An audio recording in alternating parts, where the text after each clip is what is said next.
let's wait for Stuart to come, and then we'll proceed.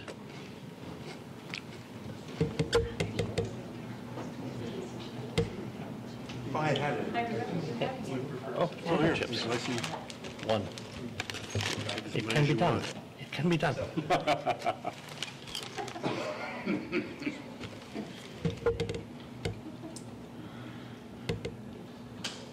You bring it up to the class.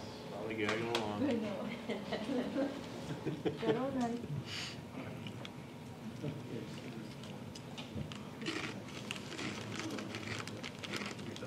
Let's proceed.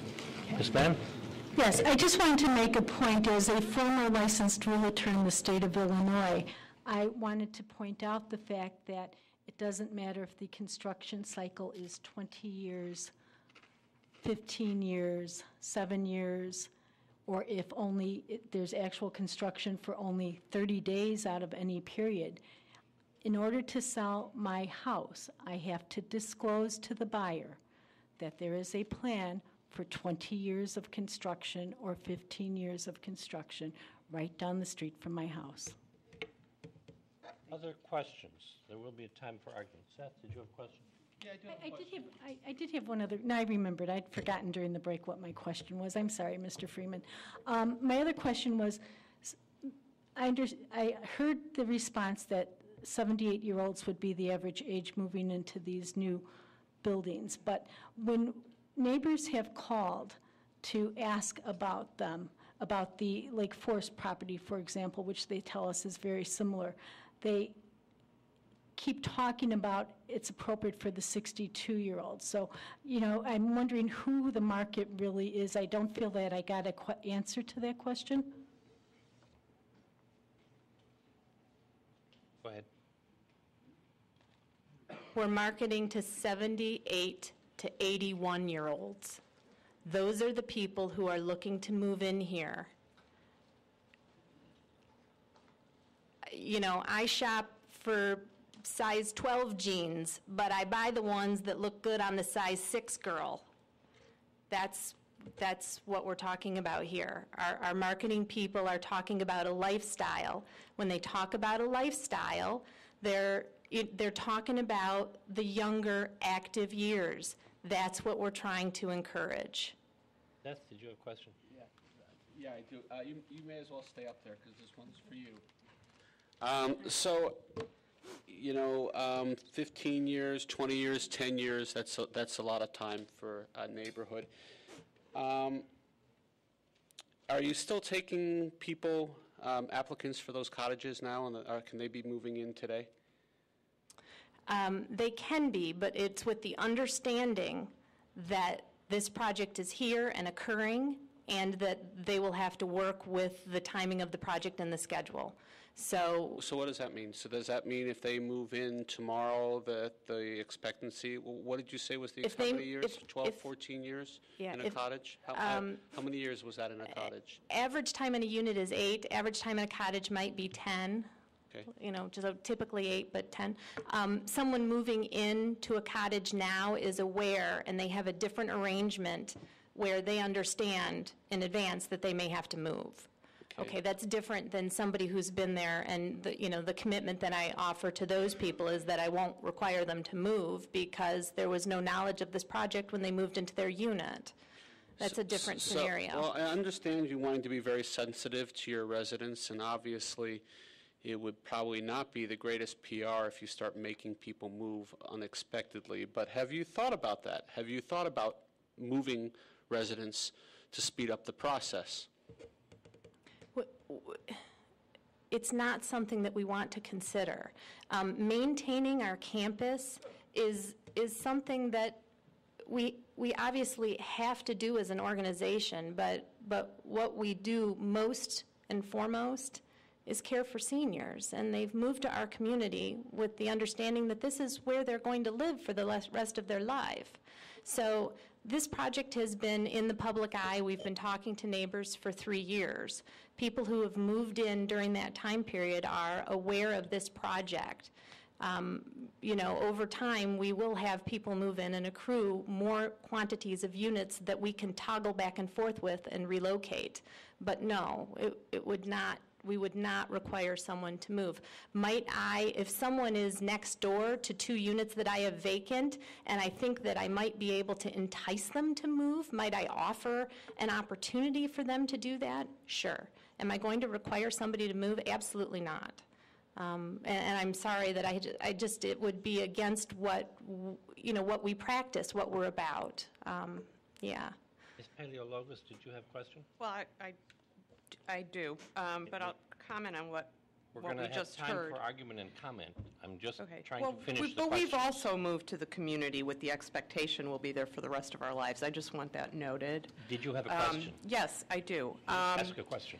So you're saying that you're marketing these units to 78-year-olds, and as a neurologist, I know what an average 78-year-old can do and not do. And while there are many, many 78-year-olds in the community that are incredibly active, most 78 to 81-year-olds do have significant, impairments of motor function, gait, cognitive skills, reaction time. So I'm just wondering if you're going to be putting 78-year-olds into these 2-story, 2-level with bathrooms and offices and bedrooms and things upstairs, great rooms, family rooms, and 2-car garages. If you're going to be fully evaluating them with formal certified driving rehab evaluations to make sure that they actually can manage those cars in and out of these garages, because that's really the standard of care in the neurologic community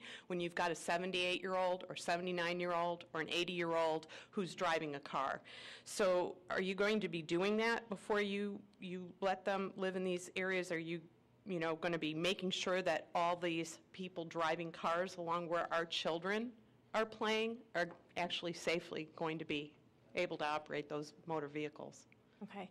Well, first of all, whether or not we construct new cottages doesn't change the fact that we have seniors on our campus today who drive vehicles. They're there now, and they'll be there tomorrow. Okay? Right. Any resident who enters our community goes through a full evaluation before they come to determine that they're appropriate to live independently. All of them go through that. I think we've covered several times that these are not 2-story units. These units are designed for... Testimony is pretty clear on what you're proposing. Seniors live on the 1st floor. That's what they're designed for. There will not be live-in help or children that live upstairs. But who are we serving? We're serving you neighbors who have $1.2 million homes. Okay, these are the places that you're going to move when you retire, when you're a senior. Are you going to want to have space in the attic so that when your married daughter comes to visit for the holidays, that they've got a place to take a shower that's not in your bathroom? That said, we suspect that less than 1/4 of these attics will ever be finished. Our experience on the other campuses where we have basements that can be finished is that a few do and most don't. Most people use it to store a lifetime worth of treasures, and we've talked about that as well. So we think it's appropriate that there be a set of stairs rather than a pull-down ladder for them to get to their storage space. But this is not space that we anticipate for the resident to be using, but as just a possible amenity for an out-of-town guest to use on occasion for their grandkids to play computer games in. Can I just ask for clarification? We can take a question, but not an argument right now. And we need to, it's 5 minutes to midnight, so we need to move to the next phase.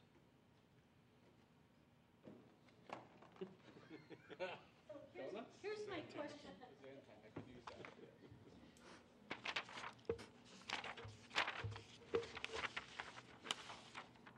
Are not these plans presented by the Presbyterian Homes, do they not include on the 2nd floor a bedroom, walk-in closet, family room, office, and storage, and a full bath.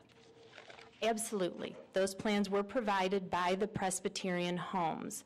Those are possible options or upgrades that a resident may elect to do in their attic, should they choose to.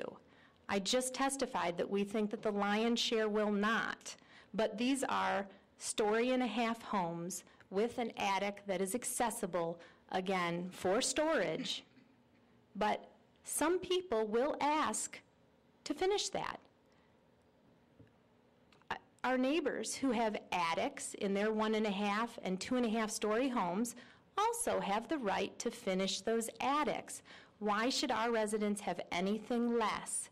But those plans are not defined places where we expect our seniors to live. That's why we have bedrooms on the first floor.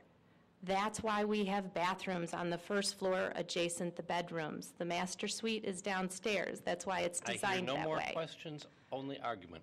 Okay, I'm sorry to And be. so I think maybe it makes sense to have closing. Can I ask a question about procedure? Yes. Could you explain to us what the next steps are and at what point this meeting might adjourn, or is it something that can go all night? I hope it doesn't go all night. The next step is we're going to take, I hope, short closing arguments, and then I will ask the board if they wish to deliberate tonight or wish to continue after the record is closed tonight, wish to continue deliberation to the next meeting. And the board, I think, will not want to stay all night, but I will see what they want. Quick question, not argument. Mr. Ferris gave you a rundown of all the meetings with the communities, and he showed various plans. I wanted to know if that included the plan they showed us where the garages were turned away from the sidewalk, because I was at a meeting back in 2008, and I believe people testified to that at the last meeting. There was some discussion of that there was a plan where the garages were turned around. I wanted to make sure that was in the record that he presented the commission. Scott, do you wish to address that? I could just answer that, yes, that plan is in there.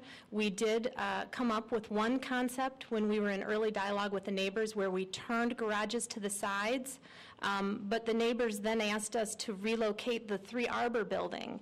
And in order to relocate the 3 Arbor building, it moved back and was in line with the circular grouping of cottages. It bent around and created more congestion in that grouping, which made the spacing necessary to have side-loaded garages no longer feasible. So, we had side-loaded garages, but side-loaded garages were removed with the neighbor's request to move 3 Arbor Lane further from the lot line. And you can see that. Yes, April 17th. Is it the second plan? It's the second plan, shows more side-loaded garages, but 3 Arbor Lane still, not yet shifted to its current spot. They're along Lawndale, side-loaded garages. I could come point to them if you like.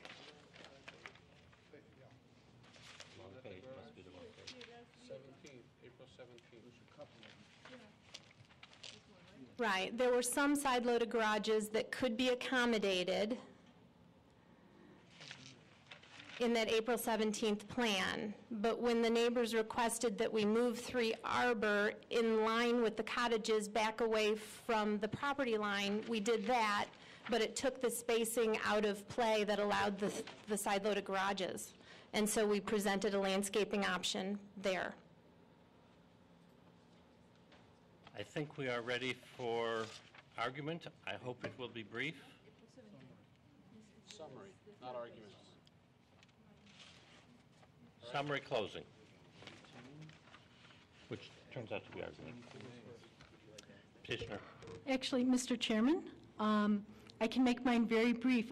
I would like to ask that we have the opportunity to continue this to the next meeting because it's difficult to make my summary response when there are documents that have been presented tonight and legal opinions that have been put forward that we have not seen. And so we would like an opportunity to review the legal opinion of the city attorney with outside counsel, and we would like the opportunity to review the latest plan, which is different than the one we came in here discussing, with the neighbors group.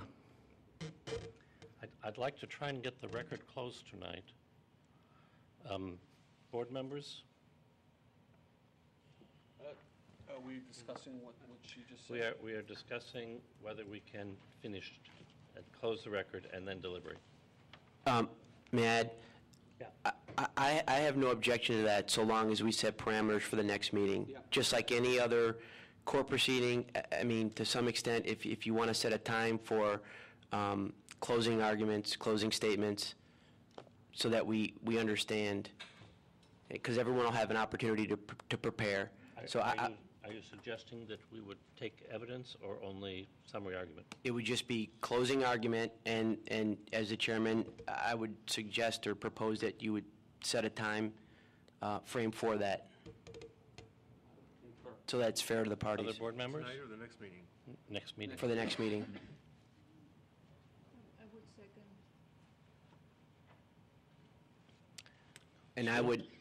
And I would just propose, if we could advise the applicant and the respondents what that time period is in advance, so that they could prepare accordingly, and we could all prepare accordingly. That makes sense. That sounds like there's a consensus, and that's how we should proceed.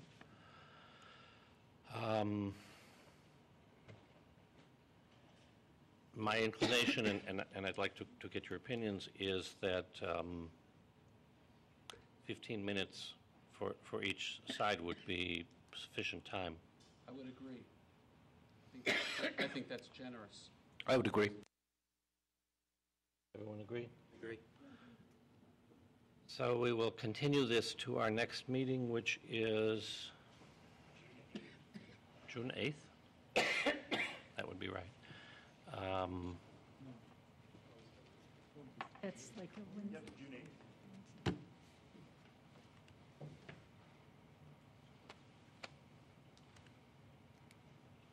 June 8th at 7 p.m., with the understanding that the total time for petitioner and respondents would be 15 minutes each. And the board will deliberate after that and address the standards. Thank you very much. Craig, is there anything else that staff has?